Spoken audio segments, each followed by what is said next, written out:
ఒక్కసారి చనిపోయే ముందు స్వాతి మాట్లాడిన మాటలు, ఆమె మాటలోనే మీరు వినండి. Thank you. నా జీవితంలో నువ్వు నన్ను నమ్మినందుకు. నేను ఎవరితోటి మాట్లాడలేదు. నేను దేవుని సాక్షిగా చెప్తున్నా, నా కొడుకు సాక్షిగా చెప్తున్నా, మా అమ్మ సాక్షిగా చెప్తున్నా, నీ మీద సాక్షిగా చెప్తున్నా. నేను నా పెళ్ళైన కాడి నుంచి నేను ఇంతవరకు ఎవరితోటి మాట్లాడలేదు. నీకు దండము, నమస్కారము. నేను ఎవరితోనే మాట్లాడలేదు. నాకున్న టెన్షన్లకి నేను పిచ్చిదాన్ని అవుతున్నారా. నువ్వు ఇంకా పెద్ద టెన్షన్ పెట్టిను. నేను ఎవరితోనే మాట్లాడలేదురా. నువ్వు ఎట్లాగైనా మంచిగానే ఉంటావు నాకు తెలుసు. రంది పడకు. అట్లా నన్ను నమ్ముతావు.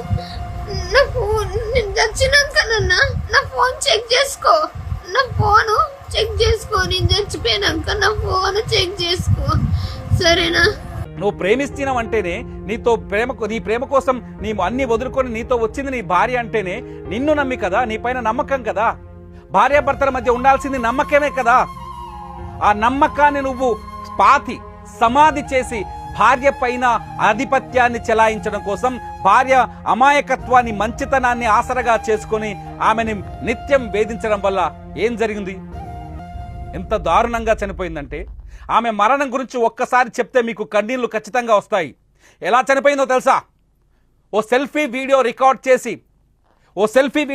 చేసి ఒరే తేజ, నేను నిన్ను మోసం చేయలేదురా, ఒరే తేజ నేను నిన్ను మోసం చేయలేదురా, ఆ దేవుడి మీదొట్టు, మనం కన్న కొడుకు మీదొట్టు, నేను చచ్చిపోయిన తర్వాత నా మొబైల్ ఫోన్ ఉంటుంది ఇక్కడే, నువ్వు గల్ఫ్లో ఉన్నావో దుబాయ్లో ఉన్నావో వచ్చి ఆ ఫోన్ చెక్ చేసి ఒకసారి చూసిన తర్వాత నేను ఎంత నిజాయితీ పరురాలనో నీకు అర్థమవుతుంది అని.